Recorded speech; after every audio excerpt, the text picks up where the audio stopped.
Radha Madhava Kunja Bihari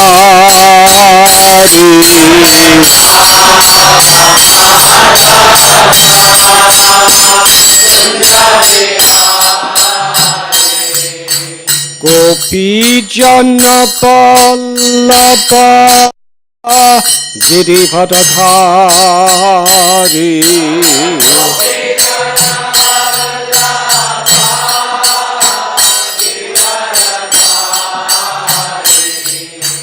Gopi Jana Pallava Girivadadhari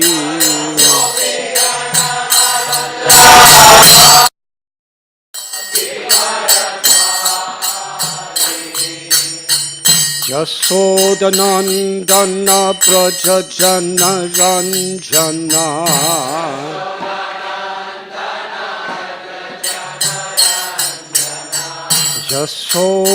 Yasodanandana Prajajana Ranjana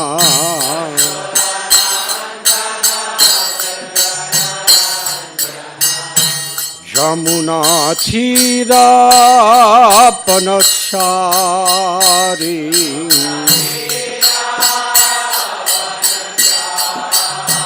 Yamuna Thira Panachari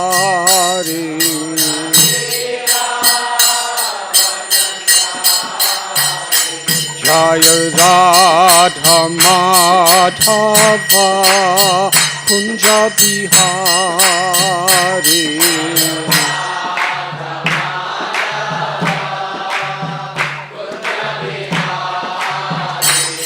Jaya Radha Madhava Kunja Bihari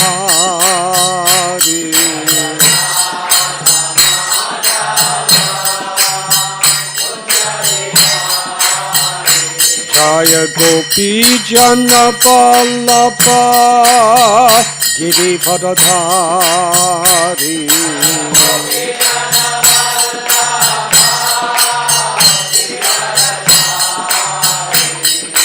Gopi Jana Pallava Girivadadhari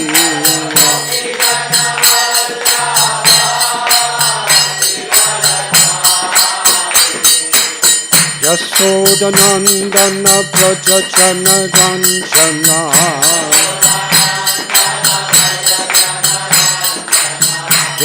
Yasodanandana Prajajana Ranjana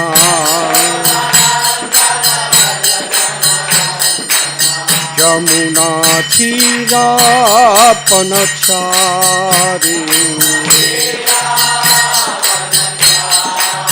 Yamuna Thira Panachari Jaya Radha Madhava Kunja Bihari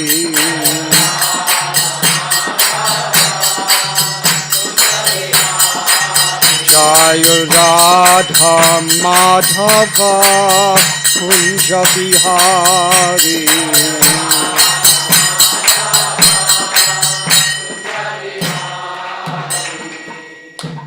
Jai Om Vishnupad Paramhansa Parivrajakacharsha Astotra Satu Sri Shimad A.C. Bhakti Vedanta Swami Prabhupada Ki Jai Jai Om Vishnupad Paramhansa Parivrajakacharsha Astotra Satu Sri Shimad Srila Bhakti Siddhanta Saraswati Thakur Prabhupada Ki Jai Ananti Koti Vaishnava Vrinda Ki Jai Namacharya Haridas Thakur Ki Jai Prem Sikaho Sri Krishna Chaitanya Prabhu Nityananda Sri Advaita Gadadhara Shivasadi Gaura Bhakta Vrinda Ki Jai Sri Sri Radha Krishna Gopa Gopinath Sham Kund Radha Kund Gidi Govardhan Ki Jai Shri Vrindavan Dham Ki Jai Sri Navadvip Mayapur Dham Ki Jai Sri Jagannath Puri Dham Ki Jai Ganga Mai Ki Jai Yamuna Mayi ki jai, Bhakti Devi ki jai, Tulasi Devi ki jai, Samaveda Bhakta Brinda ki jai, Gaur Premanandi. All glories to the assembled devotee. All glories to the assembled devotee.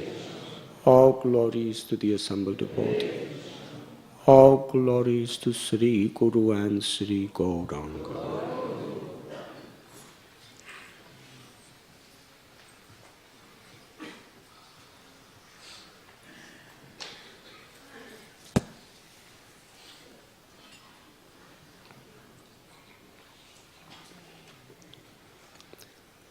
Om Namo Bhagavate Vasudevaya.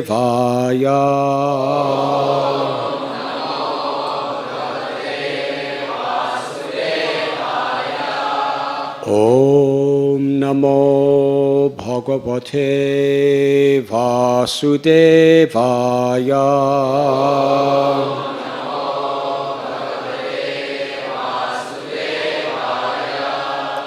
Om Namo Bhagavate Vasudevaya.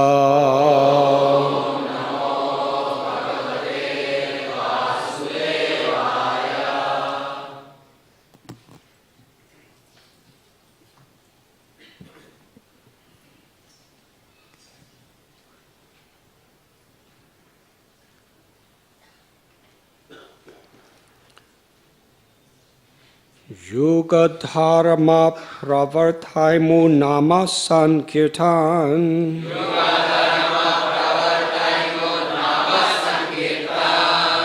Chari Bhava Bhakti Diya Nachamu Bhuvan.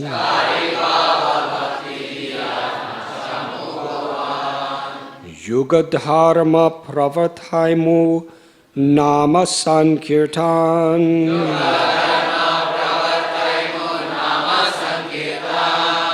Chari Bhava Bhakti Diya Nachamu Bhuvan.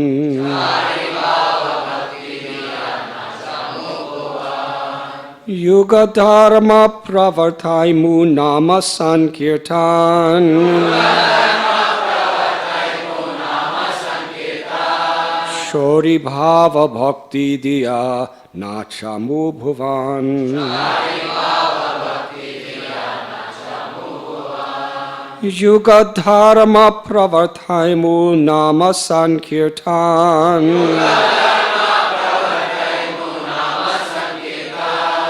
Chari Bhava Bhakti Diya Nachamu Bhuvan.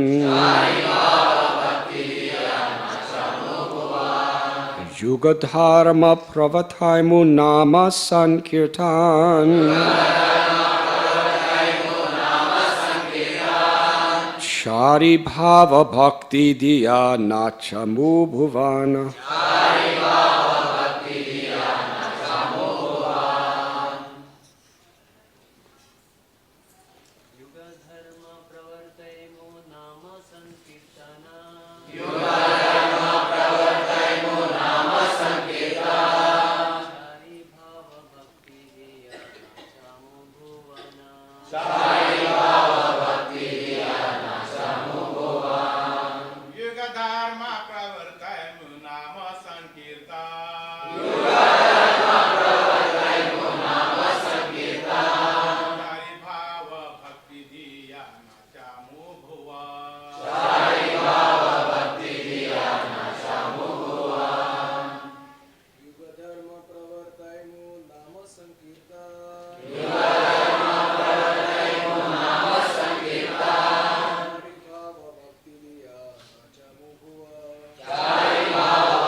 Ladies.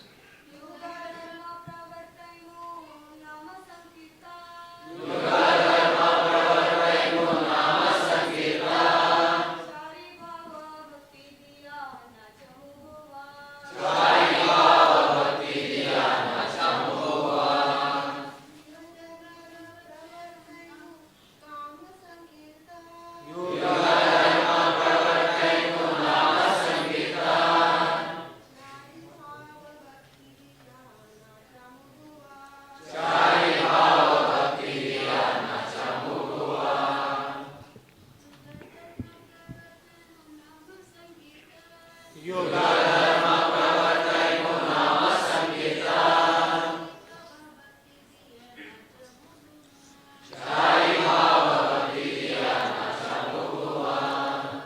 Dharma, the religion of the age.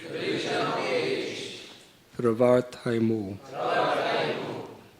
I shall inaugurate Nam Sankirtan, chanting of the holy name. Chari, for, bhava, of moods. Bhakti, devotion. Diya, giving. Nachamu, I shall cause to dance. Bhuvana, the world. I shall personally inaugurate the religion of the age, Nam Sankirtan, the congregational chanting of the holy name.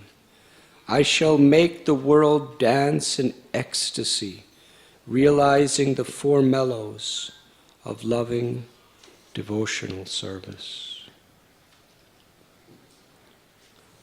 Apani karimu bhakti bhava angikare, apani achari bhakti sikaim sapare. I shall accept the role of a devotee, and I shall teach devotional service by practicing it myself. Purport by His Divine Grace, A.C. Bhaktivedanta Swami Prabhupada. When one associates with a pure devotee, he becomes so elevated that he does not aspire even for Shasti, Sarupya, Samipya, or Salokya, because he feels that such liberation is a kind of sense gratification. Pure devotees do not ask anything from the Lord for their personal benefit. Even if offered personal benefits, pure devotees do not accept them, because their only desire is to satisfy the Supreme Personality of Godhead by transcendental loving service. No one but the Lord Himself can teach this highest form of devotional service. Therefore, when the Lord took the place of the incarnation of Kali Yuga to spread the glories of the chanting of Hare Krishna, the system of worship recommended in this age, He also distributed the processes of devotional service performed on the platform of transcendental spontaneous love. To teach the highest principles of spiritual life, the Lord Himself appeared as a devotee in the form of Lord Chaitanya.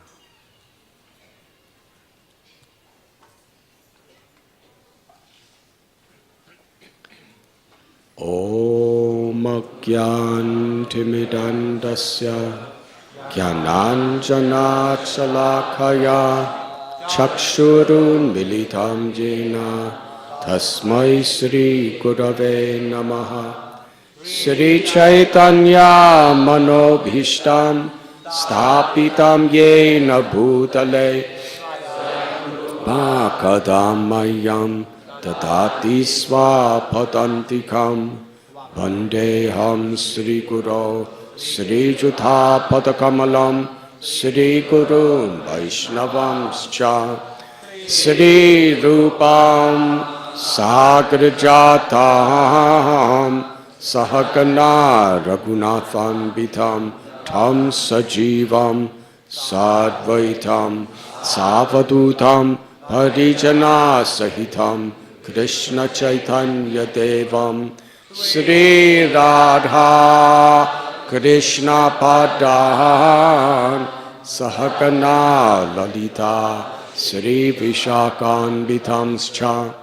He Krishna Karuna Sindhu Dinabandhu Jagatpate Gopesha Gopika Kanta Radha Kanta Namostate Tapta Kanchana Gaurangi Radhe Vrindavaneshwari Vrishabhanu Sute Devi Pranamami Hari Priye Vancha Kalpatarubhyascha Kripa Sindhubhya Evacha Patitanam Bhavanibhyo Vaishnavebhyo Namo Namaha Sri Krishna Chaitanya Prabhu Nityananda Sri Advaita Gadadhar Srivasati Gaura Bhakta Vrinda Hare Krishna Krishna Krishna Hare Hare Hare Rama Rama Rama Hare Hare.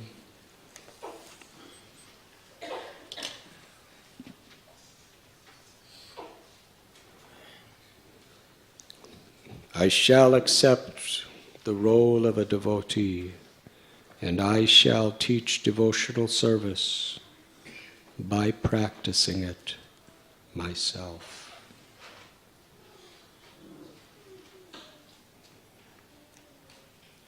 We are reading today from Sri Chaitanya Charitamrita, Adi Lila, chapter 3, entitled The External Reason for Lord Chaitanya's Appearance, text 19 and 20.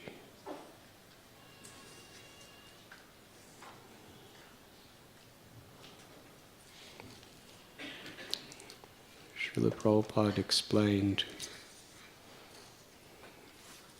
how in Bhagavad Gita Krishna instructs us the highest science of transcendence.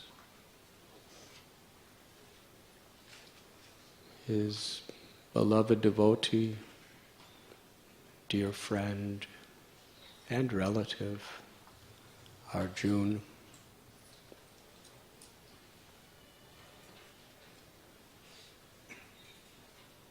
instructed Krishna, bring my chariot between the two armies who were assembled in Kurukshetra. And Krishna, who is Jagat Guru, the supreme spiritual master of all living beings, the source of all material and spiritual worlds, Janmadya Shayataha, from whom everything emanates. He was taking orders from his devotee as Parthasarathi, the chariot driver of Arjuna.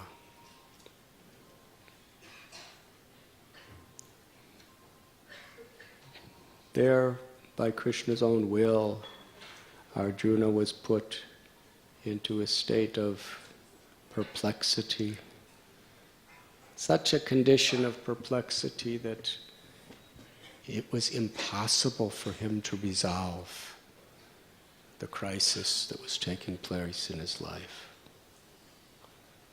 either by his physical strength or by his influence as a Pandava, or even by his incredible intellect, or even by his relationship with Krishna as a best friend.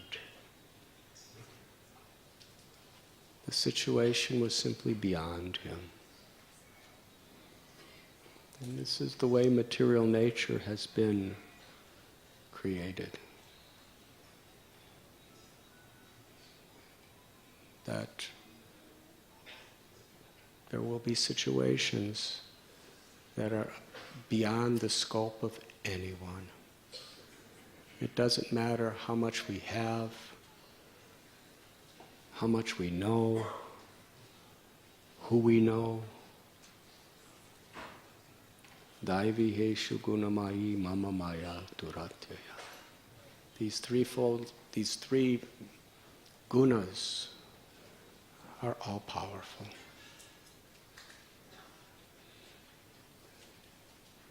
And we see through the power of time, through unpredictable changes that take place, anyone can be put in grave danger at any moment. Padam padam yad vipadam natesham. Ariatmakari daivakari bodhika. It may come upon us in the form of disease, mental anguish, may come upon us by miseries caused by other people, by other living entities, snakes or mosquitoes, or by nature's laws, tsunamis, cyclones, droughts, earthquakes. The Jivatma is eternal, indestructible, beyond suffering and beyond death. But when that same immortal part of Krishna, the Jivatma, identifies with this material nature and this mind constructed of subtle elements of material nature, and the body composed of the gross elements, then we are vulnerable, whoever we are, whatever position we may attain. It doesn't change anything, really. So it was with Arjuna. He was so perplexed, and there was no power that could get him out of it. Then he turned to Krishna. We have been joking as friends for so many years, but now I need you as the Lord and my Guru. Krishna began his teachings. Asocyanan vasochastvam.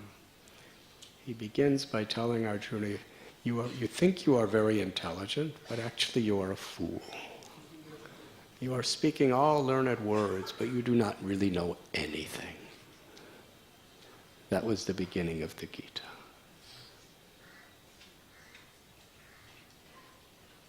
Why are you lamenting in this way? And then Krishna teaches the nature of the soul. Natvevaham jatunasvam natvam ne me janadapa nachaivana bhavishyama saravivayamata param. Never was there a time when you did not exist, nor me, nor all these kings, nor should any of us cease to be. We are all individual, unique spirit souls who are not najayate mriyate vakadachit, who are not subject to birth or death, who are transmigrating through childhood, youth, old age, and through death entering into another form, again and again and again. And Krishna explains the glories of the soul as being part of him. Explains the nature of material existence, how the soul becomes implicated within this material existence through our desires and through our attachments and words and actions. According to those desires and attachments, we become implicated in the laws of karma. Krishna explains these three modes of nature quite thoroughly in the Gita. How we're being influenced by goodness, passion, ignorance, like ropes being dragged from one desire, from one action, from one word to the next, from one birth to the next. The power of time. And he reveals himself, who he is, how to see him everywhere. I'm the light of the sun and the moon. I'm the ability in man, the taste in water. I'm the river Ganga. explains who he is, transcendental, why he comes to this world. His transcendental nature. Yada yada hi dharmasya glanirabhavati bharata abhyutanama dharmasya tadatmanam srajamya.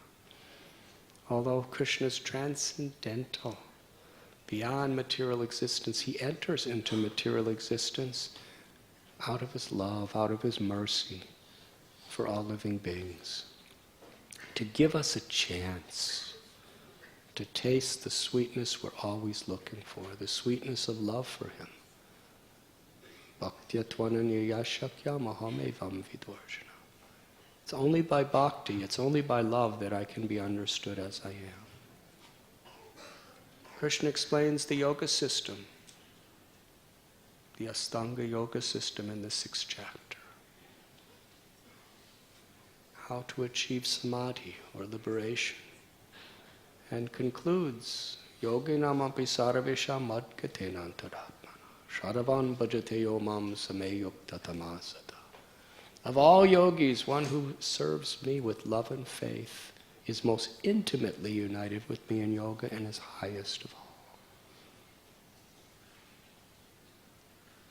Krishna reveals the Virat Rupa, the universal form, to Arjuna to show that this beautiful form of Krishna, who appears in Vrindavan as a cowherd boy, is not just an ordinary little boy. He's the source of the Virat Rupa, the universal form, the manifestation of the entire creation, the beginning and the end of all beings. And after this incredible explanation of the science of self-realization, Krishna tells Arjuna, Sarva dharman parityajya mamekam sharanam vraja aham tvam sarva papebhyo mokshayisa smimasacha. You should abandon all varieties of dharma and just surrender to me. I shall protect you from all dangers, deliver you from all sinful reactions. Do not fear. And Krishna tells how to surrender to him. Manmana bhavamad bhakto madhyashim nam namaskuru mami vaishyasi satyam te pratijani priyoshime. Always think of me, become my devotee, worship me and offer your homage unto me. In this way you will come to me without fail. It is my promise, because you are my dear friend. So everything is there in the Gita. But in this world, it is very rare, especially in this age of Kali, that anyone can actually understand things just by listening.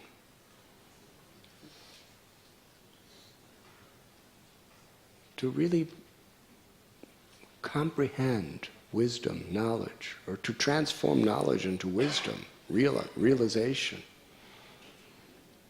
we need personal examples. Person who live these principles. So after Krishna spoke the highest truth in Gita, in the next yuga, the Lord appears personally in the role of a devotee to teach by his example. He comes as the Yuga avatar, one who teaches the most powerful, most profoundly effective way of awakening prema bhakti, love of God, in this age. Kalerado sanide rajan asti heka mahan guna kirtanad eva krishnasya mukta sangha parambraja. This age of Kali is an ocean of faults. But there is one benediction. Simply chanting the names of Krishna, one can attain the perfection of liberation. This is not just a sectarian idea. This is according to the Vedic scriptures.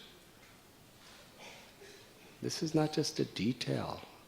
This is a very, very prominent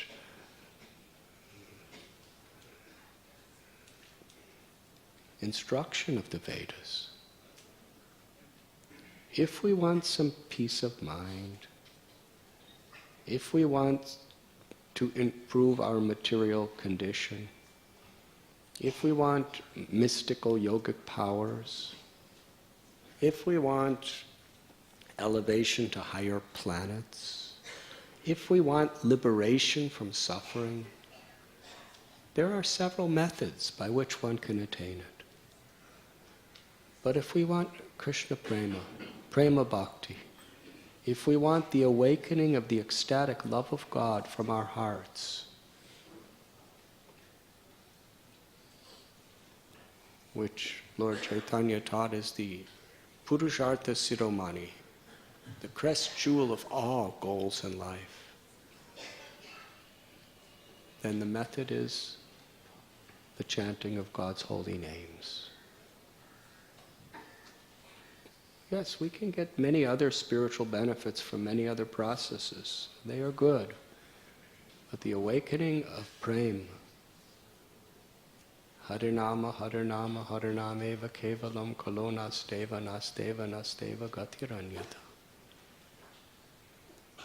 Chanting of God's names is the empowered process in this age of Kali for doing that. In previous ages, one could do it by meditation, by deity worship, by performing of sacrifices, yagyas. But Kali Yuga, the holy name, is especially empowered for that purpose. But it's not that just anybody who just says the name is going to achieve that goal. We must understand the science, the process, how to chant the name of the Lord. What should our spirit be? What should be our culture? To teach by his example, Krishna descends in the role of a devotee. And not only that, he sends his most intimate, loving associates in the role of devotees, just to show us. Sri Chaitanya Mahaprabhu not only taught us by his example, but he taught us by the examples of so many of his loving servants. Sri Krishna Chaitanya Radha Krishna Nahi Anya. Lord Chaitanya is Krishna and Radha in one form. Radha Bhava Duti Subalitam Nomi Krishna Swarupam. Krishna came to taste the sweetness of Radha's love and to distribute that sweetness of love, Radha's love, to the world.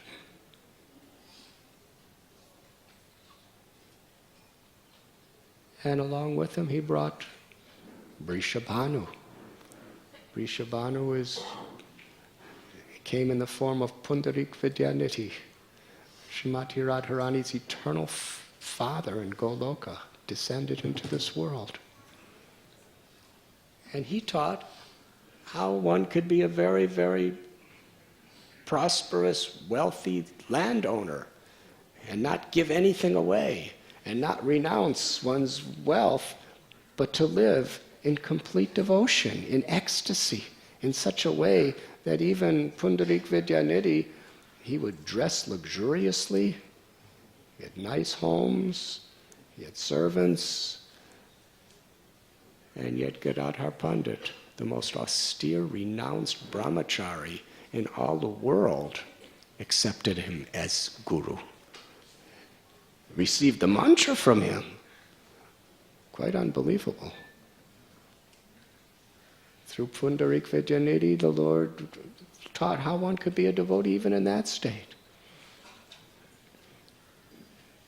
And some of the most intimate gopi manjaris of Vrindavan came as Rupa Goswami, Sanatan Goswami, Raghunath Das Goswami, who taught us how to renounce everything and live the most austere ways in the renounced order, living under trees, begging for food, even though they were born in multi-billionaire families. or attain that position. And Nityananda came, Balaram, Nanda and Yashoda came as Jagannath Mishra and Sachi. Lord Brahma came as Haridas Thakur. Lalita and Vishaka came as Ramananda Rai and Swarup Damodar. Swarup Damodar, who was Lalita Saki, he was most austere brahmachari who became a sannyasi. And Ramananda Rai, Vishaka, what role did he take? He was a governor. He was riding around in palanquins. I mean, nobody does that today. When you go to take your bath, yes. I go to take my bath. I walk to the Ganga and take a bath. Maybe a few people come with me. Even the Prime Minister of India goes to take bath in the Ganga. He just walks over there and takes his bath. But when Ramananda Rai would go to take his bath, and he took 3 baths a day, he would be carried in a magnificent palanquin with Brahmins chanting mantras all around him and people blowing conch shells. This is Vishaka of the spiritual world. Dressed in so many beautiful ornaments. So Lalita Vishaka.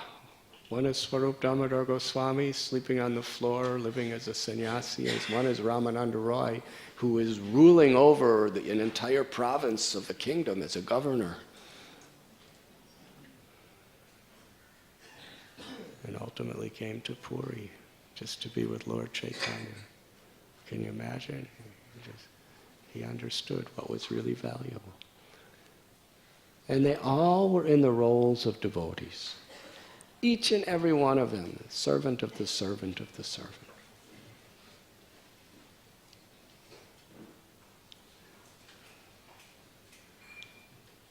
To teach us what is really of the greatest value. So Sri Chaitanya Mahaprabhu appeared in this world especially to teach through his example. Jiveta Swarupoi Krishnara Nityadas. That we are eternally Krishna servants. And in the Mahaprakash Leela, which we may discuss tomorrow in more detail, the Lord was revealing himself as Krishna to all the devotees, one at a time, according to what a devotee's particular bhava or devotion was. The Lord was reciprocating. To Murari Gupta, who was Hanuman in his previous life, Lord Chaitanya revealed himself as Ram. Not only Ram, but right in Srivas's little house, just a simple Brahminical house, the Lord revealed Ram, and next to him was Sita Lakshman. And then Murari Gupta realized, all of a sudden he had a tail. He forgot that he was Hanuman until that moment. To Kolavecha Sridhar, that simple little banana leaf seller, the Lord revealed his form of Krishna, the cowherd boy, in such a beautiful, and revealed to Sridhar, you are my cowherd boy friend. He revealed his form of Radha Krishna to Ramananda Rai, revealing so many opulences in so many ways. And he was offering benedictions to his devotees. He offered all of them, any amount of wealth, any amount of power, any amount of mystic siddhis, liberation, elevation to the spiritual world. But we never found that anyone ever asked anything of him except to serve. That was the mood of Prahlad. Prahlad endured so many difficulties. And usually you want to be recognized when you go through difficulties. And Narasimhadev was standing face to face with Prahlad. That same Narasimhadev that was the most ferocious destroyer of Hiranyakashipu was so sweet and so gentle and so soft and kind to Prahlad.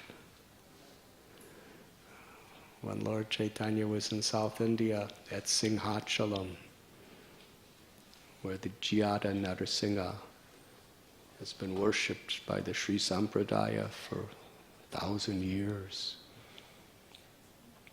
he offered this prayer while he was dancing before the Lord.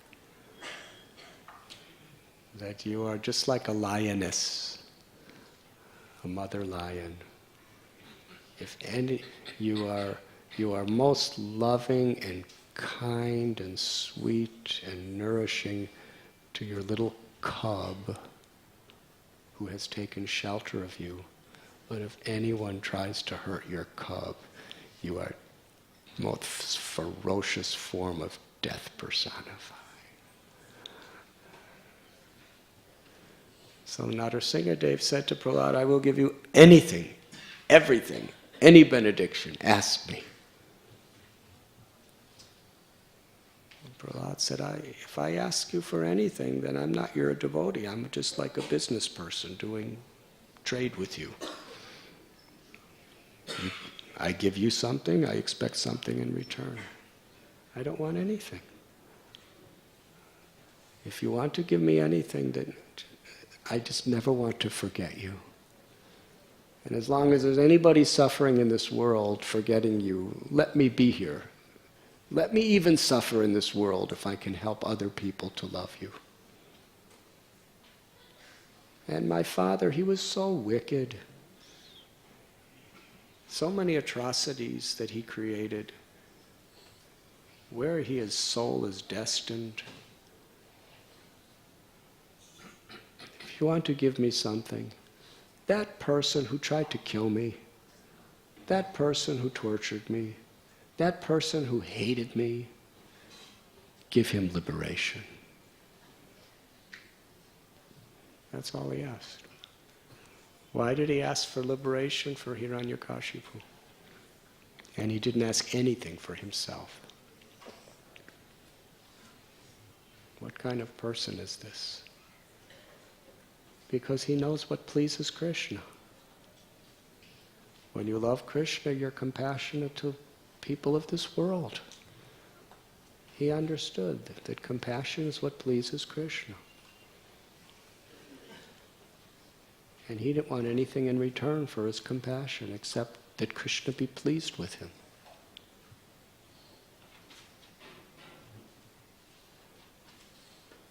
So this is how all the devotees were living. Murari Gupta, he was offered any benediction. He said, let me just be with those devotees who never forget you, so that I will never forget you, and chant your holy names.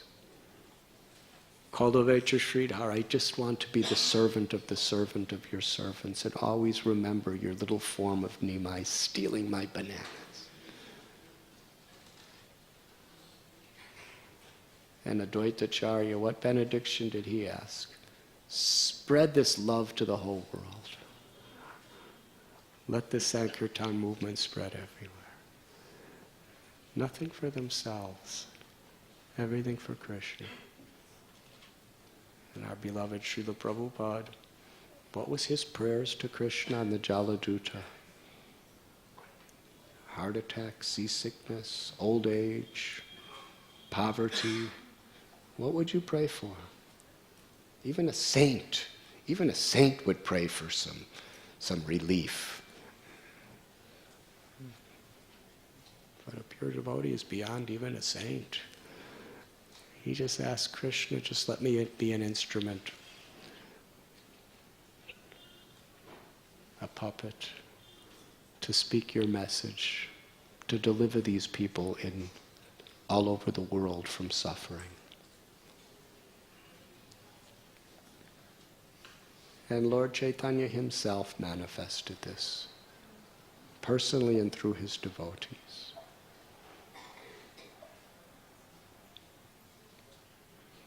Therefore, janma karma cha me divyam evam yo veti tattvata tyaktva deham punar janma naiti mameti sorjan. One who understands the transcendental nature of the birth and activities of the Lord never takes birth in this material world again, but attains my abode. This is what Krishna tells.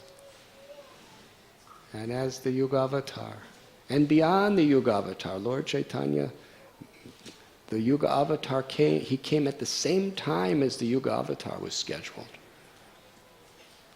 But he is Krishna from Vrindavan who is descended with the love of Radha to distribute it to the world.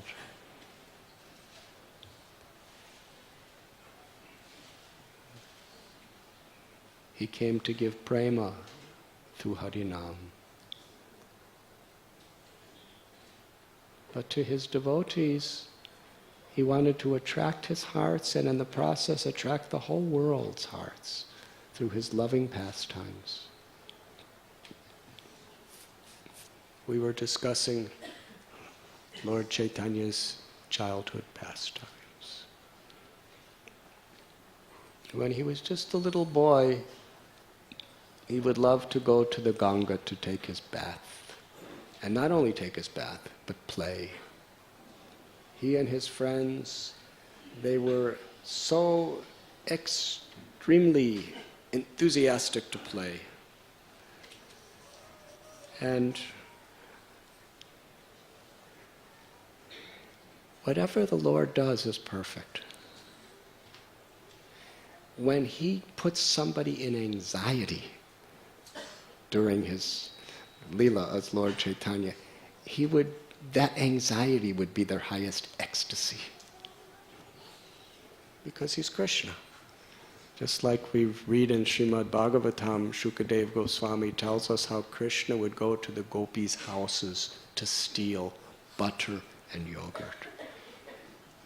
And he did it in such a mischievous way that the gopis almost every day would come to complain to Yashoda Mai what Krishna is doing. But that was their greatest happiness in life, to complain about Krishna. There was no envy, there was no enmity, it wasn't even anger, it was kirtan, a very special kirtan. Just like we come together to praise Krishna's beautiful glories, well, that's what they would do. They would come together like a kirtan and they would praise Krishna's mischievous activities to Yashoda Mai. He breaks our pots, he steals our butter, he puts water in the ears of our babies and makes them cry. Sometimes he pinches them, sometimes he brings whole herds of monkeys into our house and feeds them our butter. And Yashoda Mai would say, well, I will keep him home. And they said, no, please don't do that. Actually, we like when he comes and does this. We make our butter the gopis would make their butter and they would put all the ecstatic, oceanic love of their hearts into every motion of churning that butter, thinking that if I really put all my love into it, then Krishna will come to steal it. And if Krishna didn't come to steal their butter, they would be suffering in separation. And when he did come, then they would chastise him, and they would chase him, and they would threaten to punish him. And they would tell his mother on him. This is Vrindavan. So beautiful. Krishna's own auntie caught him. Said, I'm going to bring you to Yashoda. You're always saying you don't steal butter, and And I'm always telling her, you do steal butter, and she doesn't believe me, but now I'm going to, you have butter all over your face and butter all over your hands and butter everywhere. I'm going to take you. And Krishna said, I warn you.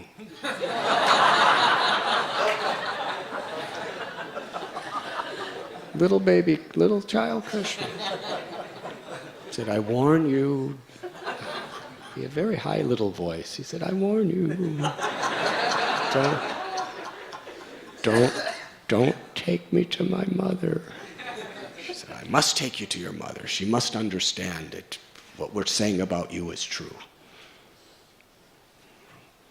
So she dragged Krishna. Mother Yashoda, she said, here he is. You see butter all over his face. Now do you believe me? He has been stealing so much butter from our house. I caught him today, red-handed. Yashoda Mai looked at her like, I don't know what you're talking about.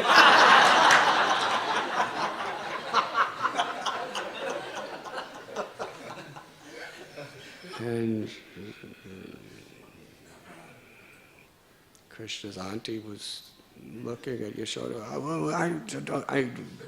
What I'm talking about is what I'm talking about. Gopal stole butter. Here he is. I caught him. And Yashoda looked like, what do you mean? And his auntie looked down, and holding her hand was her own son.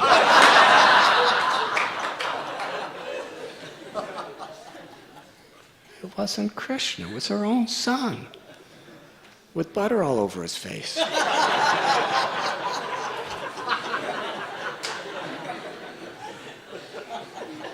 Krishna's auntie was totally confused. She was really seriously bewildered. Like, she was speechless. She could not say a word to Yashoda Mai. She just took her son and went home, started walking home, thinking, how did that happen? This is impossible. How did this happen? She was blank, totally blank. And then her little son pulled her hand. And she looked down, and it was Krishna.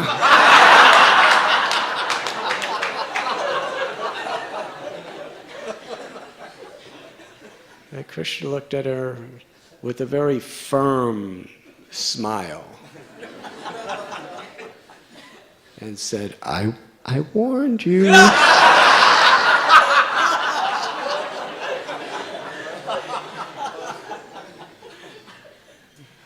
And he continued, if you do it again, next time I will take the form of your husband.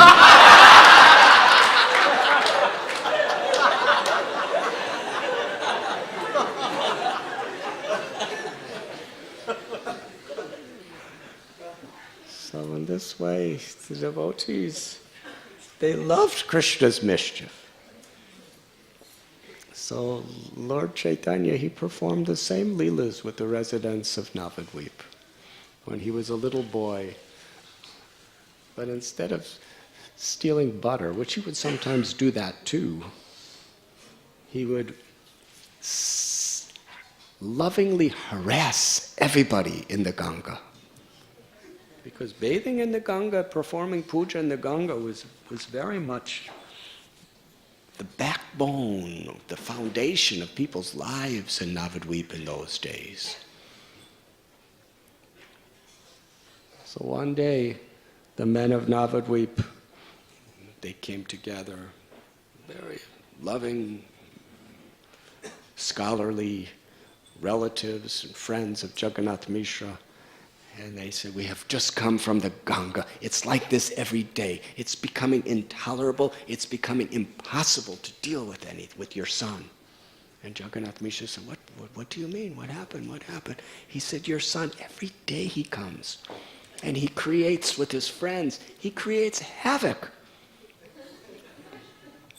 He splashes water in our face while we're doing our puja. When I'm sitting in meditation, he'll splash me with water, and then he'll start kicking water all over me, non-stop, until he ruins my meditation. Another Brahmin said, well, I was sitting in meditation, and all of a sudden I was actually in the water of the Ganga doing my Gayatri mantra, and all of a sudden little Nimai's head just pops right out of the water from underground right in front of me. His mouth, his cheeks are filled with Ganga water, and he goes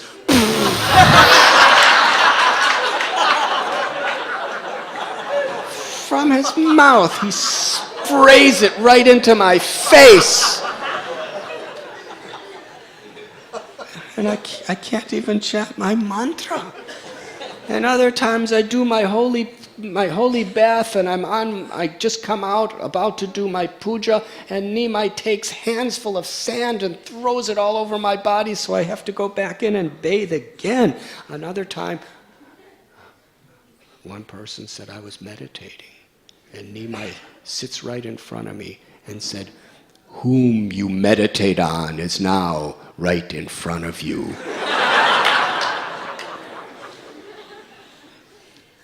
One said, I was worshipping Shiva in the form of a Shiva Linga, and Nimai ran by and stole my Shiva Lingam. He said, well, that's not as bad as what happened to me. He said, I came out of the Ganga, I put my clothes in the ghat, and I come out with only my kolpin, and he stole all my clothes. What to do? I was worshipping Vishnu, another Brahmin said. And Nimai came and took the Shalagram Shila and sat on the throne of Vishnu and put the Shalagram Shila in his lap and said, worship me. Another Brahmin said, I was chanting Gayatri at noontime while in the Ganga, and all of a sudden, from underwater, I feel these hands grab my feet and pull me. He pulled me right underwater. It was Nimai.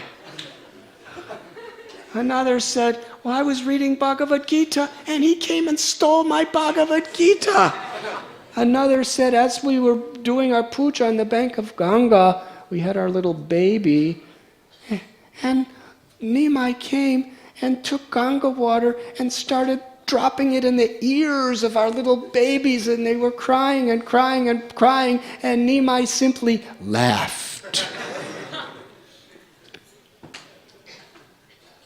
Another said, I was doing some puja in Ganga, and all of a sudden Nimai jumped on my shoulders and screamed, I am Shiva! And then used me like a diving board and jumped off of my shoulders into the Ganga and swam away before I could catch him.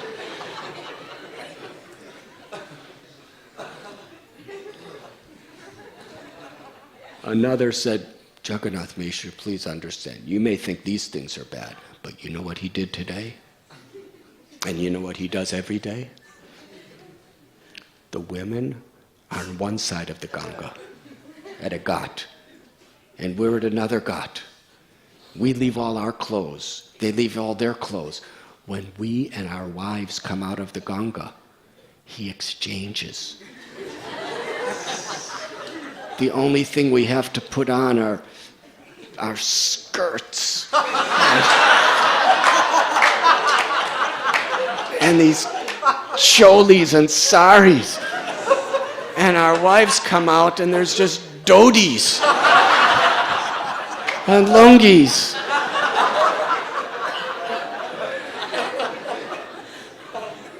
He remains in the Ganga for 6 hours minimum every day. He doesn't come out of the water. How will your son maintain his health? Jagannath Mishra, he was becoming very angry. And then the young girls came to complain to Sachi Mata. They said, Sachi Devi, you know, this Nimai of yours, he harasses us so much. He steals our clothes. We're little girls. We come out of the Ganga. We have nothing to put on.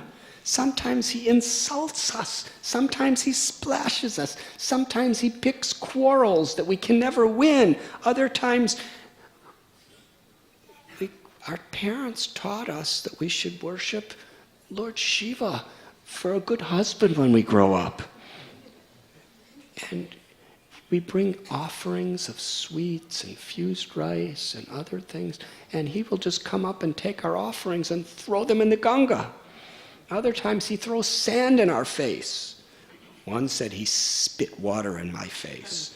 And another said, after I came out of the Ganga, he took sticky okada seeds and threw them in my hair. Another girl said, he's just a little boy, and he says, I will marry you.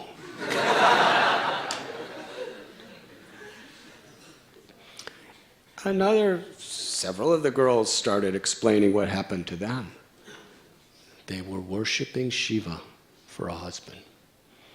And Nimai would come and move Shiva aside and sit on the throne. And he would start eating all the offerings. You know, he had laddus and kheers and all kinds of, he was just eating and eating and eating. And he'd take the garlands for the Lord and put them around his own neck. And he would take the sandalwood and he would put it on himself. And the girls would say, what are you doing? Why are you doing this? How can you do this? This is meant for the Lord. And Nimai would say, if you worship me, I will bless you to have a beautiful, learned husband who will take care of you, and you will have each 7 very healthy, strong, intelligent sons. And a very, very loving, kind, protective, handsome husband. Just worship me. So some of the girls were really thinking, this is good luck.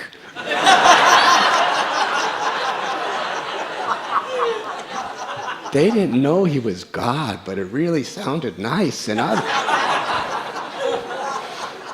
And others, they thought, what is this boy doing? This little boy, he's taking all of our offerings. I'm not going to give it to him. And they'd run away. And Nimai would yell at them. He'd say, come back and worship me. Otherwise, I will curse you to have an old, ugly husband and 4 co-wives.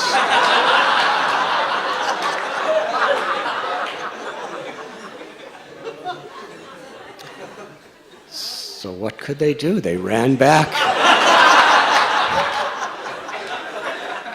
And they worshiped the Lord. And they're telling Sachi Devi, this is what he does every day. And if we complain to our parents about what he does, then they're all going to be complaining to you like anything. They're going to come to quarrel with you.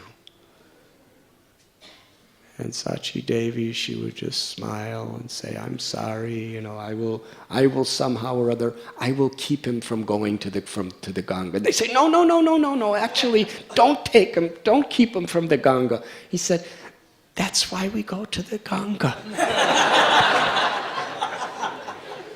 Externally, we're going to worship gods and husbands and do all these other things, but actually, we just go there to meet Nimai. This was their mood. And Vrindavan Das Thakur explains that if the Vedas took 10 million forms, and each form had thousands and thousands and thousands of mouths to speak, they could not fathom the good fortune of Jagannath Mishra and Sachi Devi, who had the supreme absolute truth, Gopal Krishna, in the form of Nimai as their own loving little son. But Krishnadas Kaviraj Goswami explains in Chaitanya Charitamrita One day when Nimai was doing all these things, very, very mischievous, on the bank of Ganga, he saw a little girl. He was just a little boy at the time. He saw a little girl. She was the daughter of a great Brahmin named Vallabhacharya, and her name was Lakshmi Priya. She's the eternal consort of the Lord. She's the incarnation of Rukmini. She's the incarnation of Sita.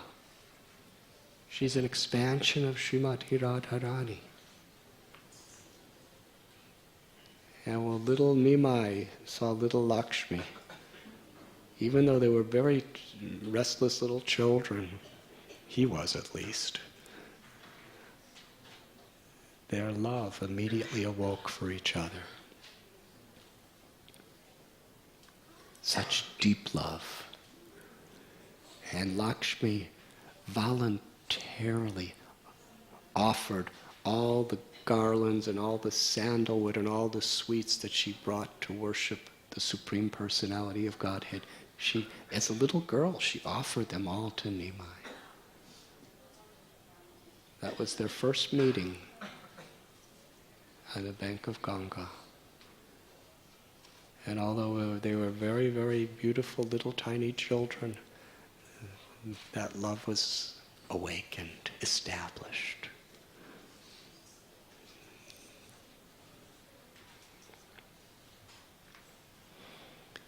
Nimai was so very mischievous, and he had no fear of his mother and father. On this particular day, when all the Brahmins were complaining to Jagannath Mishra and all the girls were complaining to Sachi Devi, Jagannath Mishra picked up a stick. And he said, I will teach him a good lesson today. He cannot do these things to you. And they said, no, don't hurt him or anything, but he's there right now. He's there at the Ganga right now. So Jagannath Mishra, in his parental affection, you see, anger in bhakti is there, but it's not anger due to frustrated ego or frustrated desires. Anger is a tool to serve. Nimai wouldn't take good instructions, and he was causing havoc everywhere, even though it was very innocent and sweet. Still, his father, I will have to use anger to scare him, to teach him.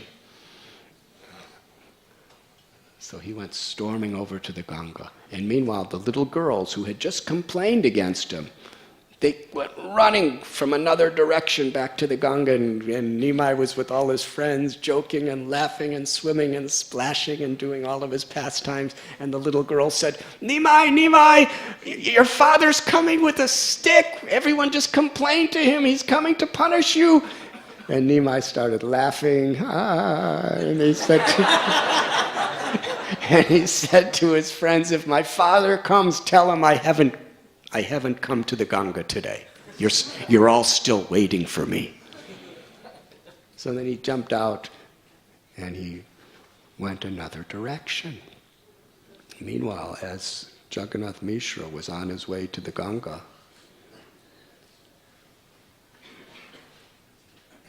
Nimai was gone.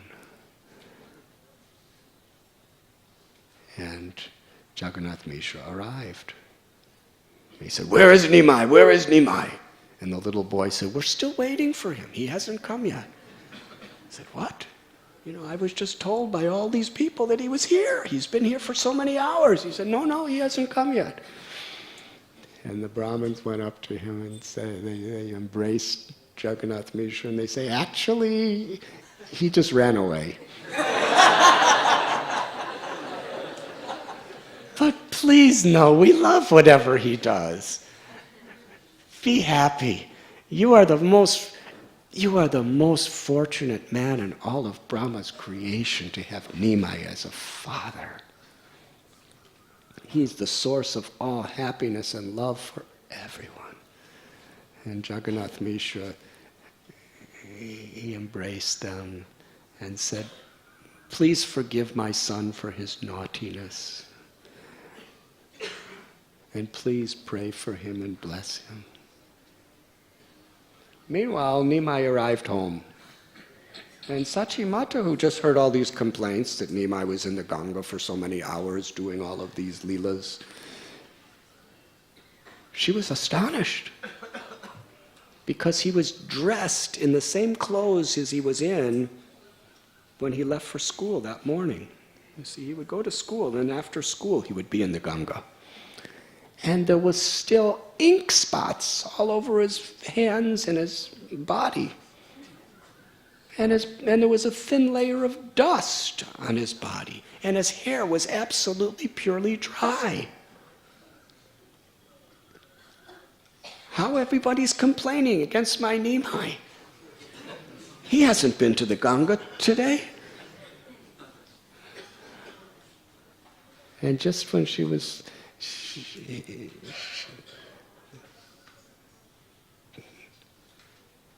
Jagannath Mishra arrived, and he was very angry. Not only did Nimai do all this to the Brahmins and the little girls, but he ran away and escaped. And he looked at Nimai, and Nimai just smiled, and Nimai jumped on his lap. Jagannath Mishra's heart totally melted. Nimai started embracing him, and he started embracing Nimai, and he was thinking, how is your body so dry, and how is your hair so dry, and how do you still have ink marks if you've been in the Ganga all day? And Jagannath Mishra said, Nimai, don't you even fear Vishnu? You sit on Vishnu's throne and eat Vishnu's offerings and put Vishnu's garland on yourself, and you take Shiva's offerings and you enjoy those. Aren't you even afraid of Vishnu and Shiva? And aren't you afraid of causing disturbance to great Brahmins? And little Nimai looked at him and smiled, an angry kind of smile. Said, my dear father, I haven't even been to the Ganga today. If they're charging me with all of these misdeeds when I haven't even been there, then now I'm going to go there and I'm going to show them what I could do.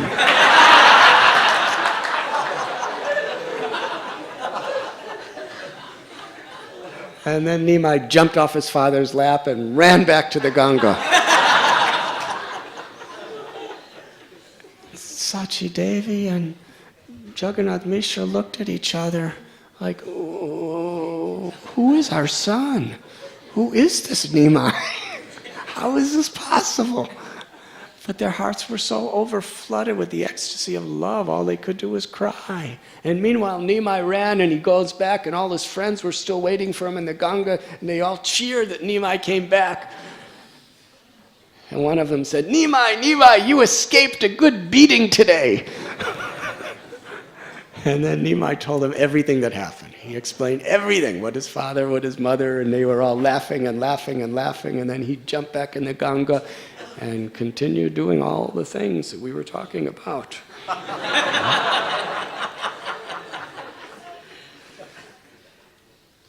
So, it's described by Vrindavan Das Thakur that Nimai didn't have fear of his mother and father. But whenever he came before his elder brother Vishwarup, he was very humbled. He had amazing reverence toward his older brother, who was an expansion of Nityananda, Balaram. Vishwarup is a beautiful description of how he lived. He never had any type of inclinations toward material enjoyment. He was such a saintly boy. All he was concerned about was being with devotees and hearing and chanting about Krishna. He was totally self-controlled. He respected everyone. He was the very embodiment of culture and respectability and sensitivity and total detachment from anything but the loving service of the Lord, even when he was a boy.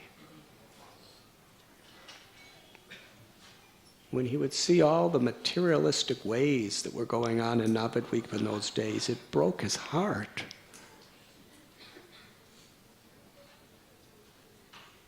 So from early morning, he would wake up in the morning, he would bathe in the Ganga, and then he would perform his puja in the temple to Jagannath Mishra's deity. And then he would go to Advaitacharya's house in Navadvip. And there he'd be with the devotees like Srivas and Haridas, Sri Ram, Sripati, Srinidhi, and all of with Mukunda Dutt, Vasudev Dutt. And they would all do kirtan. And they would do puja, archanam, to Advaita's deities. And they would talk about Krishna, study Krishna. And even though Vishwarup was just a boy, and these others were very, very many elderly, scholarly men, avatars, whenever Vishwarup would speak about Krishna, whenever he would speak from the scriptures, it was so sweet, it was so concise, and so full of love, that he would mesmerize the entire audience of Vaishnavas. It was the ultimate relish of their life to hear Vishwarup speak about Krishna. And he would spend the entire day with them. And sometimes when Nimai was just a little boy, same age as when he was causing all the leelas in the Ganga, Sachimata would tell Nimai that I have prepared prasad. It's been offered to the Lord. Please bring Vishwarup home to eat prasad. So little Nimai would run from the Yoga Pit to Advaita Bhavan. And in the presence of all the devotees, little Nimai would come, just sometimes only clothed in the four directions. And he'd pull his brother's dhoti and said, "My brother, Vishwarup, Mother is calling you for prasad." And he'd smile. And all the devotees were just in the midst of a very, very, very soul-enchanting Hari Katha, talking about Krishna. But when they saw this little boy Nimai, they didn't know that he was that Krishna that they were talking about. But one thing they did know is as soon as they saw him, they didn't even have the power to blink their eyes. Could you imagine being enchanted to that extent? They just gazed upon him. He totally captured their hearts. They were so enthralled that not a single one of them, Advaita, Haridas, they couldn't even talk about Krishna. They were spellbound. They all just stood there for several moments with unblinking eyes gazing at this little boy who was just smiling and playing. And they couldn't understand what's happened. They loved this child with all their hearts, all their souls. But by the Lord's Yogamaya potency, they couldn't understand who he was. And little Nimai would smile at them and say, "Come, brother, come. Mother's waiting, mother's waiting." And they'd both run off together back to Sachi Devi's house. And meanwhile, the Vaishnavas, they just watched as Nimai and Vishwarup ran off, speechless. Then when they were out of sight, they looked at each other. Like, what was that? Who is that? Who is that child? How does he have this power over our hearts? It was inconceivable to them. Vishwarup, he was very grave, very sober. But he would watch the pastimes of his little brother, Nimai, and was struck with wonder. He would see how all the Vaishnavas would be attracted to him. And even he, by the Yogamaya potency, didn't know that he was God himself, that he was Krishna Gopal. He was thinking, my brother is so special. Vishwarup, that was the joy of his life, to watch the pastimes of his little brother. And to be with the devotees, singing about Krishna. So this way, in those days, the people of Navadvip, the ordinary people, especially the scholarly people, who were like the teachers, they were so vain, so proud of their learning, of their accomplishments, of whatever they had acquired. And for them, the Vaishnavas, they actually hated the Vaishnavas. Because the Vaishnavas were just the opposite. They were humble. To the Vaishnavas, they just wanted to serve. To these others, the goal of life is to enjoy. The Vaishnavas would respect everybody. And these people, they didn't respect anybody. They only respected what was good for them. And they were always wanting more and more, and the devotees, they didn't really care if they had anything or everything. So they would be constantly criticizing, blaspheming the devotees. They would see this chanting of God's names. They thought, this is just sentimental stuff. We are scholars of Sanskrit grammar. They would see a devotee, they would see Vishwarup. Vishwarup is Balaram. Vishwarup is a source of Mahavishnu, as is Advaitacharya. Haridas Thakur is Lord Brahma. If they want to punish you, they could do some very, very extraordinary things. But they're devotees. They're taking humble positions. And unbelievable. Vishwarup would see Haridas Thakur being blasphemed, he would see Sridhar being blasphemed, he would see Advaita being blasphemed, he'd see Srivas Thakur and his brothers constantly. He would hear them saying, this Srivas, this loud chanting of the holy names, he's going to destroy Navadvip. What is this nonsense? It's now Chaturmasya, Vishnu's sleeping, and they're chanting his names. If they wake him up, he's going to get so angry, he's going to destroy the whole of Navadvip, and we're all going to be destroyed because of Srivas. What to speak of the Mughal king who has outlawed this public demonstration of Hindu rights. Because of Srivas's brothers, we're all going to be devastated. So before that, we should beat him, we should tie him up, we should tear down his house, we should throw it all in the Ganga. This is what they would talk. They would see a devotee walking, and these people of Navadvip, they would, the proud scholars, they would yell out, Vaishnav, waste of time.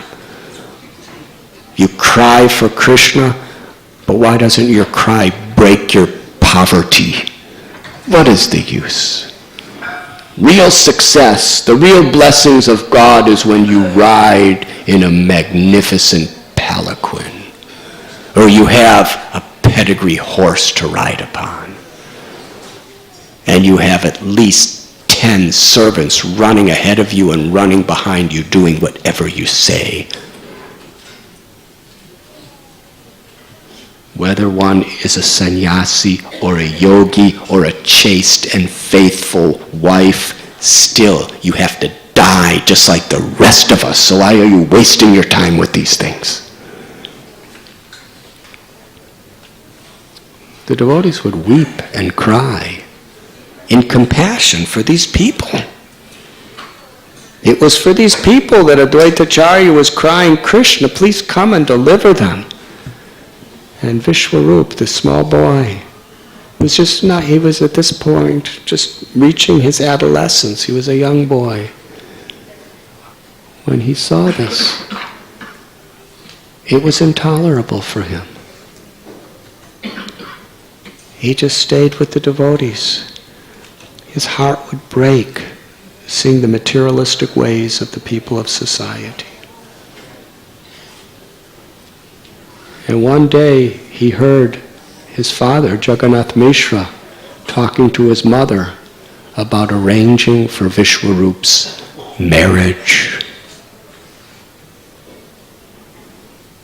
That same night, in the middle of the night, without saying a word to anyone, Vishwarup, who could not tolerate seeing the burning fire of materialistic ways scorching the people of Navadvip like this.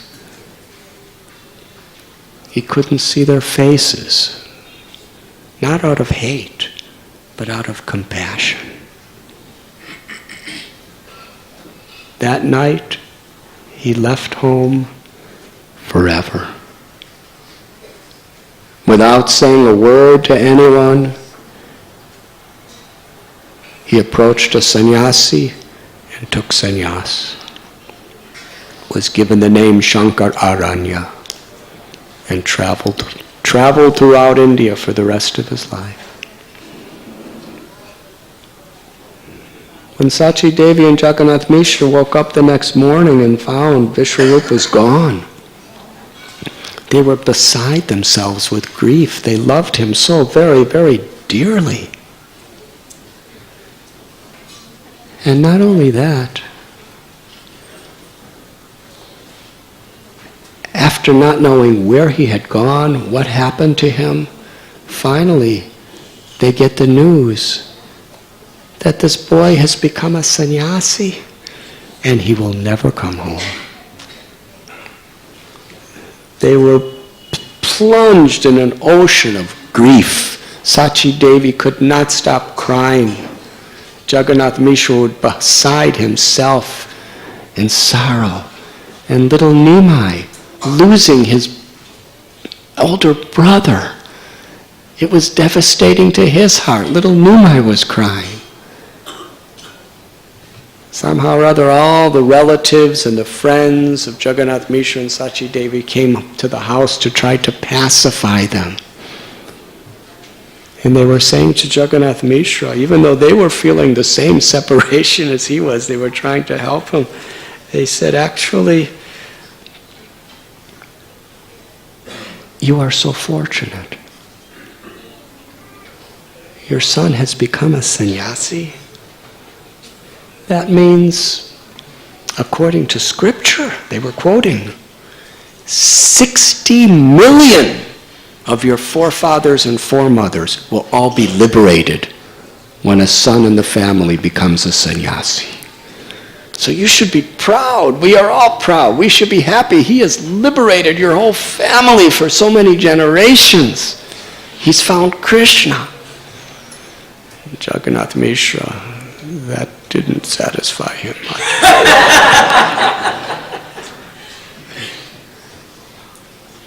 They would hold his hands and try to pacify him. And sometimes Jagannath Mishra would start philosophically understanding, and other times he would think of Vishwarup's beautiful face, and all those philosophical understandings would disappear. And he was thinking like this, that actually nothing is mine. This body is not mine. This home is not mine. Nothing's mine. Actually, Krishna gave me this body. And Krishna gave me Vishwarup to be my son. And Krishna has taken Vishwarup away. So whatever Krishna desires is perfect.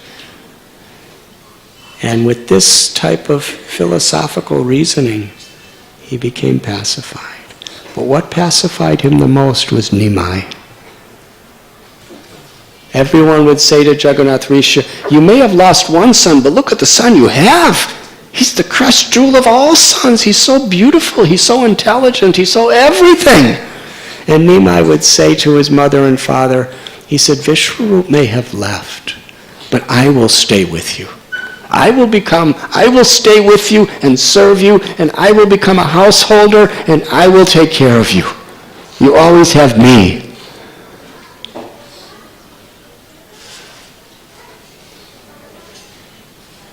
One day, there's a ceremony where this happened little before. The ceremony where a child begins his education. It's one of the samskaras, where Jagannath Risha got a slate and some chalk and taught Nimai the letters of the Sanskrit alphabet. And little Nimai learned everything so fast.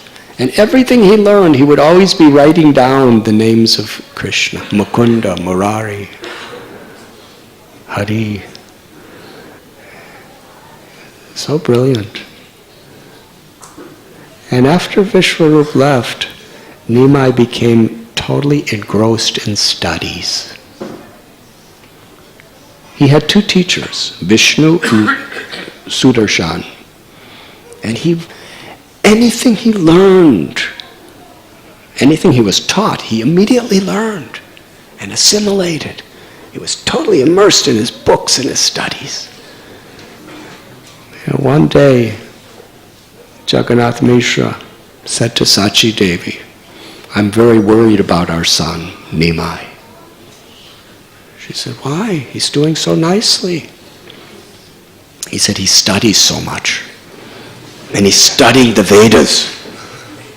If he studies the Vedas, then he's going to learn that this material world is illusory and everything is temporary and only the absolute is permanent. And he's going to renounce the world just like Vishwarup did. Vishwarup was engrossed in studying the Vedas with the Vaishnavas, and he took sannyas. If we allow our little son Nimai to learn about the Vedas, he's going to become a sannyasi.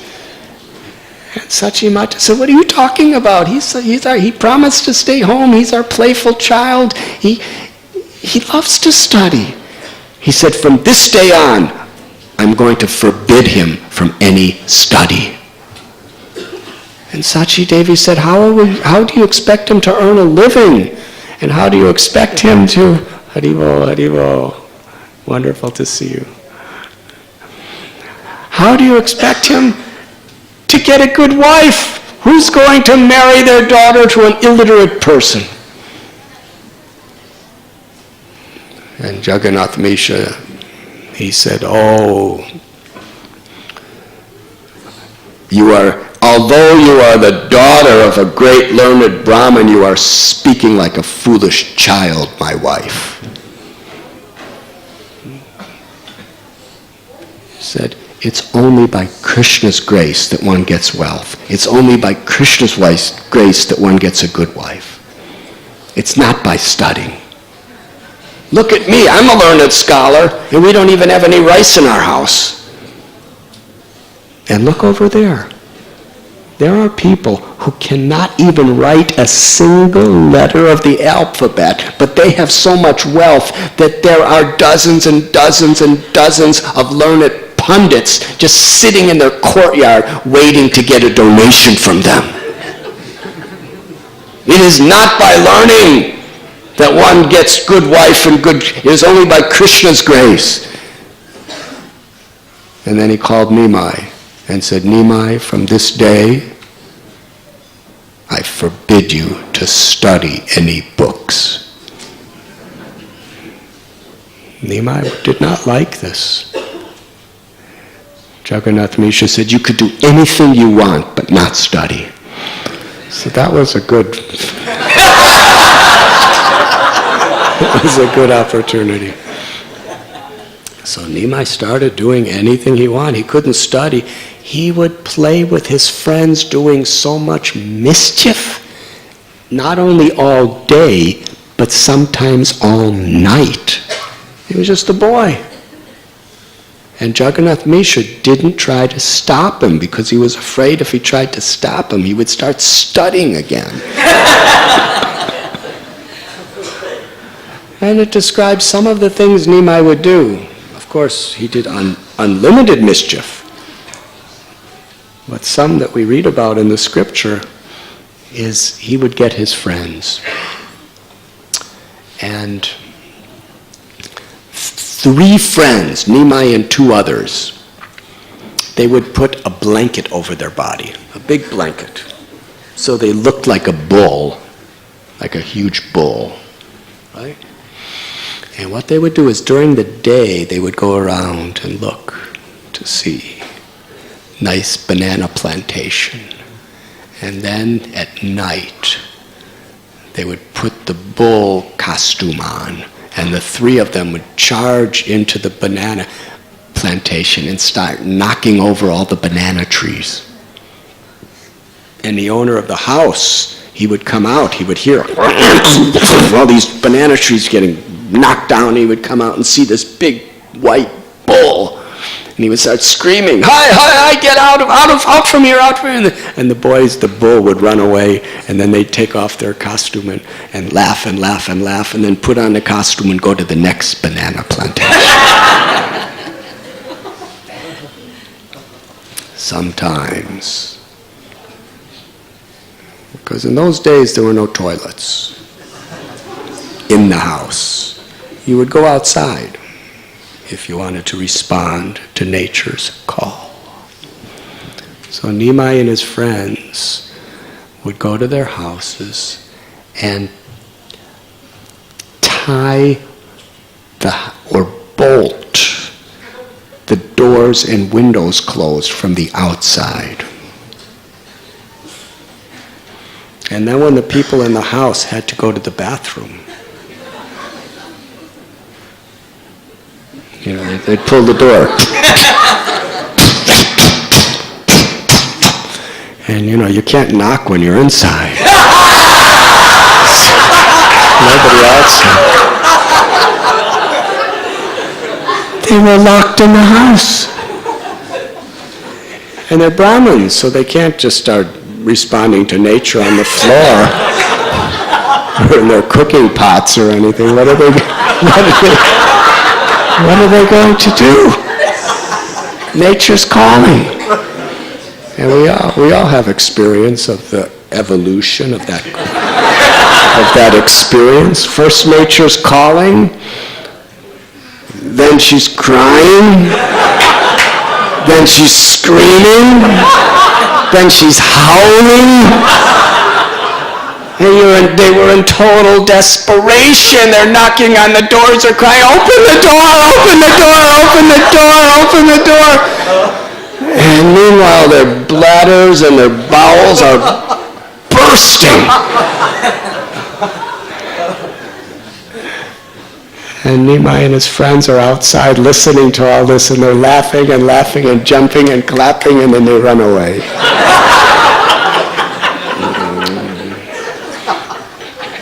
The scripture doesn't go beyond that one.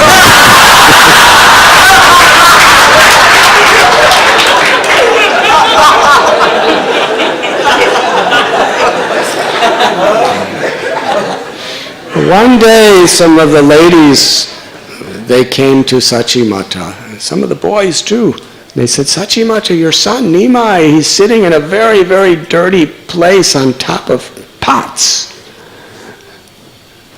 that have been used. Because in those days, like in Puri, you cook with clay pots. And when you cook up with either cow dung or fire, the clay pots become completely black with the soot from the fire and the smoke on the back. And then after you cook with that pot, you discard the pot. It's considered contaminated at that point. After it's been cooked and offered, then you always cook in a new pot. So there was a pile, like a small hill, of all of these old, used, black burnt clay pots. And Sachi Devi came out and saw little Nimai sitting on top of this pile of pots. And because of all the blackness, there were black spots all over his body. It is explained his body was like a golden lotus, and the black spots were like black bees that were swarming around the lotus, the golden lotus of his beautiful form. So Sachi was in great dismay. She cried out, "Nimai, Nimai, why are you doing this? You're in a dirty, contaminated place. You are the son of a Brahmin. Haven't we taught you? What will people say that you're sitting on the top of rejected pots? Come down and take your bath." And Nimai said, "How am I supposed to know what is clean and what is dirty, what is right and what is wrong, when I'm not allowed to study? You cannot blame me for sitting in dirty places and not knowing the difference between right and wrong, because I'm just an uneducated person." And Sachi Mata said, "Please come down. Don't you know you have to bathe now? You are contaminated." And Nimai said, "But I'm uneducated. How do I know these things?" And then he entered into the mood of Dattatreya and said, "Everything is one. There is no difference between dirty and not dirty, because when I touch anything, it becomes completely purified. Wherever I am present, the Ganga is there to purify everything. And besides, my mother, these pots were used to cook for Vishnu. They were offered to Vishnu, therefore they're sacred. They cannot be contaminated. And besides all this philosophy, how will I ever learn what to do in this world if you don't allow me to study?" And all the ladies who were gathered there to watch this, they became very, very moved by Nimai's words. And they all started chastising Sachi Devi. She said, "We're on his side. He's right. Why don't you let him study? How can you expect him to learn anything if you don't let him study?" He said, "You are so fortunate. Your child loves to study. Our children hate to study. We have to force them. We have to punish them. We have to do all sorts of bribes to get them to study. And your child spontaneously loves to study. Who is that enemy of yours who has convinced you to stop your child's studies? As far as we're concerned, he should stay on the top of the pots until you let him get an education." And Sachi Devi was so hurt.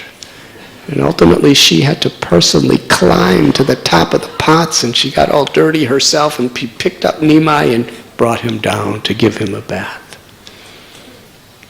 When Jagannath Mishra came home that night, Sachi Devi told him everything. That everyone's criticizing us, and not only that, but Nimai's heart is really hurt. He wants to study. And then the relatives came to Jagannath Mishra, and they started giving him his own philosophy from another perspective. They said, if Krishna wants Nimai to stay home, even if he becomes a learned scholar, he will stay home. And if Krishna wants him to get a good wife and be a good householder, even if he studies, Krishna could make that arrangement for him. So Jagannath Mishra and Sachi Devi looked at each other and called Nimai and said, "You can begin your studies again." And Nimai had already chosen who he wanted to be his teacher. And he made an indication. And Jagannath Mishra brought him to Navadvip, to the ashram of Gangadas Pandit. In Krishna's Leela, he is Sandipani Muni, who was the guru and the teacher of Krishna Balaram.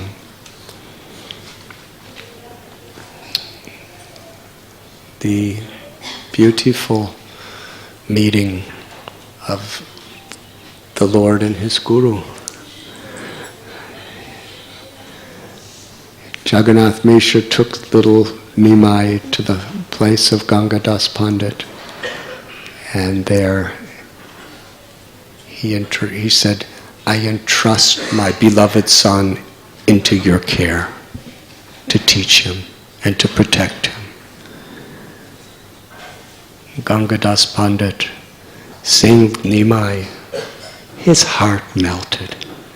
At that moment, he not only accepted him as his favorite most student, but he accepted him as his own son. He said, with all of my powers, I will try my best to give him an education. And Gangadas was so enthusiastic to please this young boy, and Nimai was so enthusiastic to please his teacher. The relationship was incredible. Gangadas put his heart and soul into every lesson, and little Nimai put his life and soul into learning every lesson. He mastered every subject within a day after he learned it. And just to please his teacher, Gangadas Pandit, Vishwambar, Nimai Vishwambar, he would recite a teaching of Gangadas. Then he would logically, scientifically, shastrically defeat it.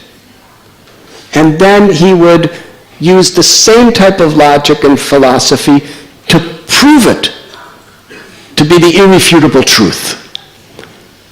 Who could do that?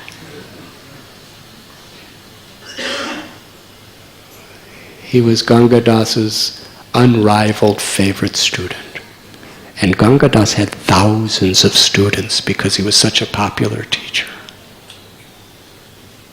There were thousands and thousands, literally millions of young men would come to Navadvip to learn from the different scholars there.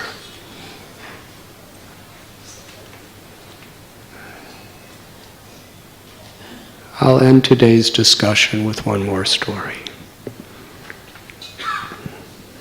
One morning, Jagannath Mishra,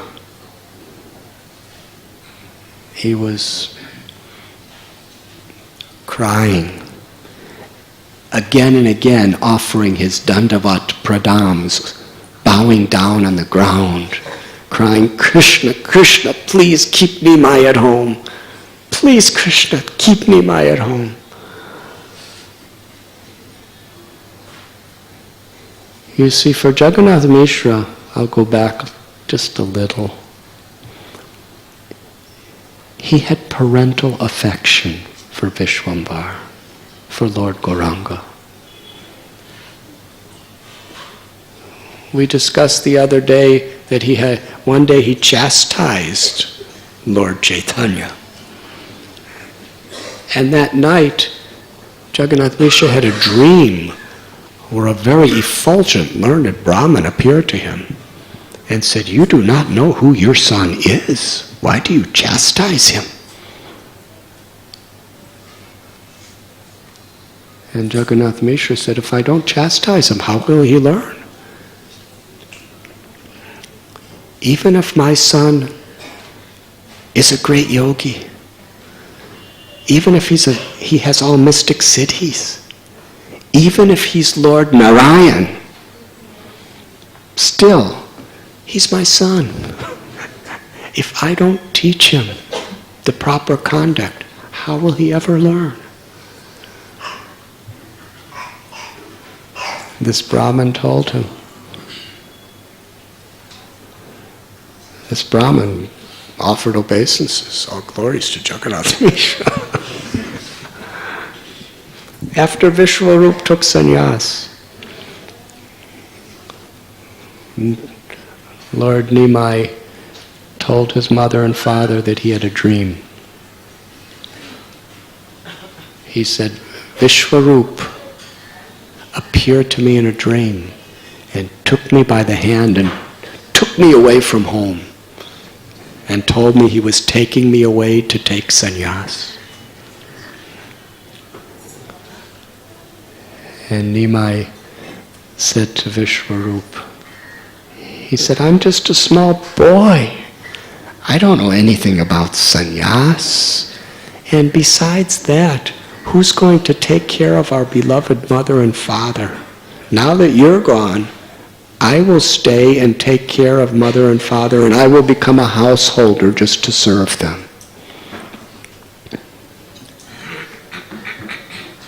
And Vishwarup said, yes, this is what you must do.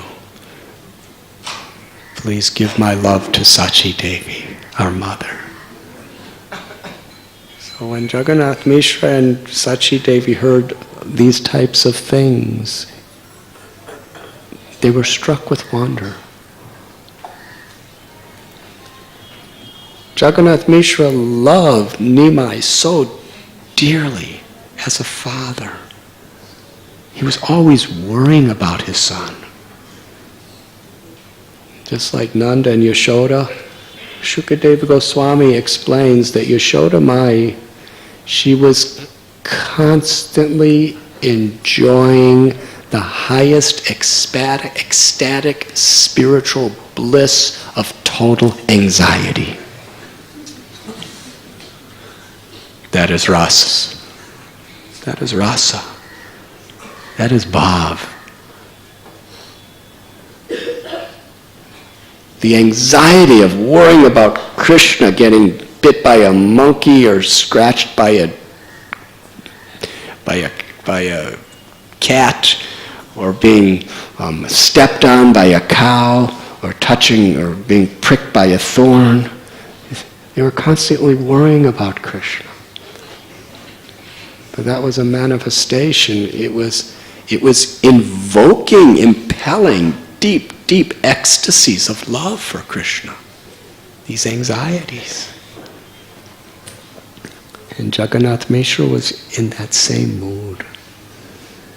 He was constantly worrying that Nimai may get hurt.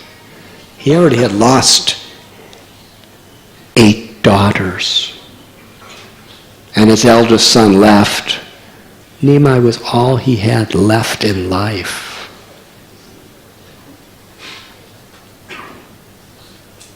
He was always worried that Nimai may get pricked, he may get bit, he may fall down, he may get hurt, he may get cursed, some evil spirit might come upon him.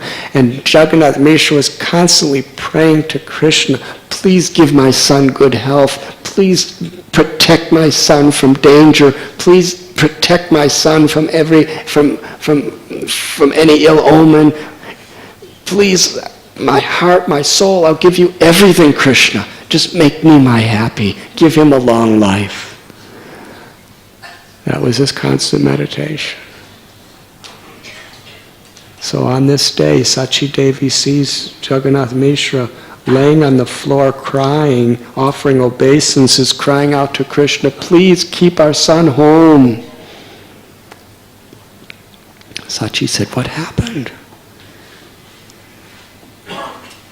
Jagannath said, I had a dream. Oh, what a dream it was. He said, I saw our little Nimai. And he had shaven off all his beautiful hair. And he was in the robes of a sannyasi. How wonderful. How beautiful. How splendorous was that sannyasi form of our child. And then I saw he was surrounded by the Vaishnavas. There was the great, powerful Advaita Acharya and all the others. And I saw Nimai sitting on a throne of Ananta Shesha. And all the great devotees were coming before him. And Nimai, as a sannyasi, was extending his feet and putting it on top of everyone's heads. And then I saw thousands and thousands of people all chanting the glories of our son. I saw Brahma with 4 mouths. And I saw Shiva with 5 mouths. I saw Ananta Shesha with 1,000 mouths, and they were all chanting the glories of our son, Gauranga.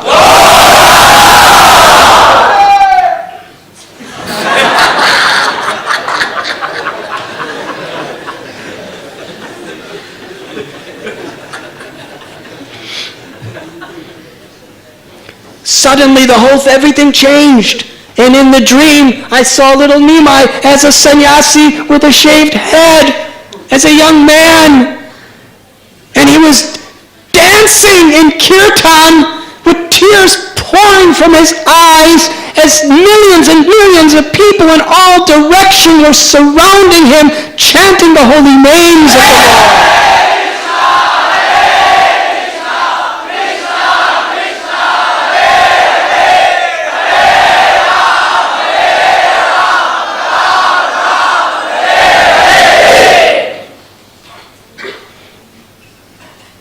This kirtan was tumultuous.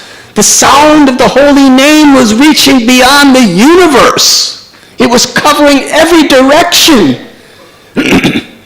As Nimai was dancing and singing in such a trance of love. And soon there were millions, millions and millions more people.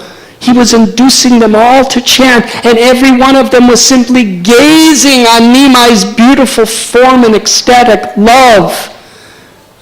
And in this kirtan, Nimai brought everyone to Jagannath Puri. Then practically collapsing in imminent separation, Sat Jagannath Mishra said, I believe Nimai is going to leave us and become a sannyasi. Sachi Devi said, my dear husband, don't take it so seriously. It's only a dream. You can't take your dreams so serious like that. Our Nimai, he loves to study his life, his soul, his everything. He can't keep away from his books. He will not leave us. These were the kinds of discussions every day Lord Chaitanya's mothers and fathers would have. And a few days later, Jagannath Mishra, in his original spiritual body, he returned home to Goloka Vrindavan, back home, back to Godhead.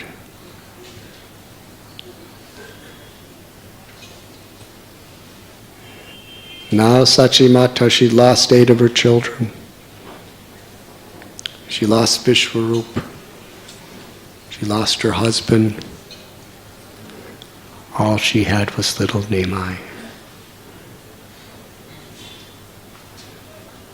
And Lord Chaitanya, he told his mother, I'm with you forever. And even though Sachi Mata was in so much despair due to the loss of Jagannath Mishra, her beloved husband, every time she looked at Nimai smile, all miseries of the entire material existence could not endure. Krishna Surya Samayahaya Andakar.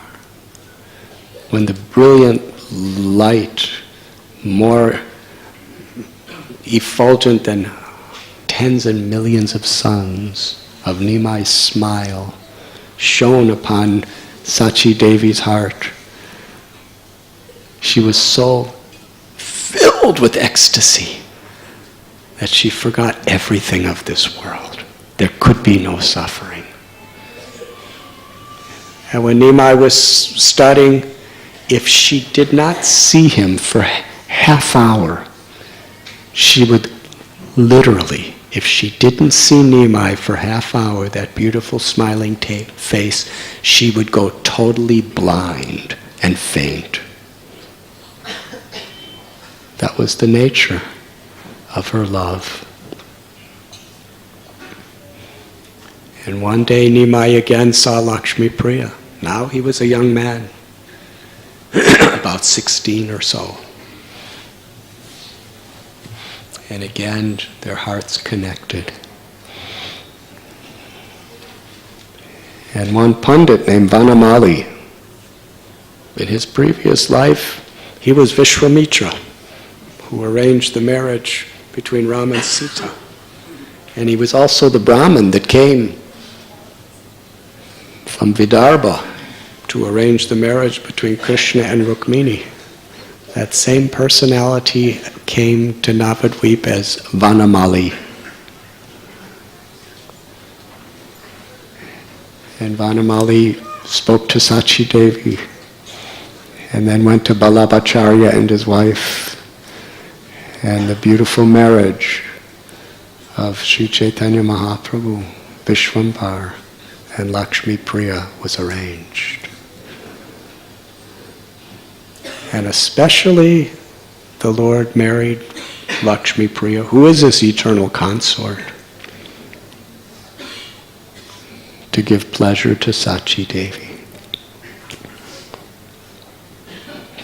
There's a beautiful description of the marriage ceremony. And when Sachi Devi would see her daughter-in-law, Lakshmi, because she stayed with her all day while Nimai gradually became a great teacher.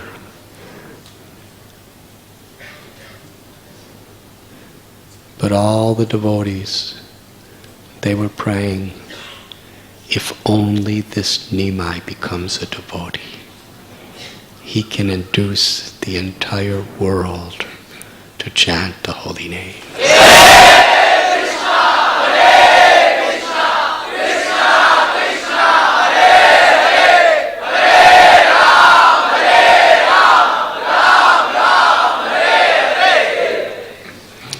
We will continue tomorrow. Thank you very much. Shall we have kirtan? Have you had breakfast prasad yet? Please raise your hand if you have had breakfast prasad yet. Please raise your hand if you have not had breakfast prasad yet.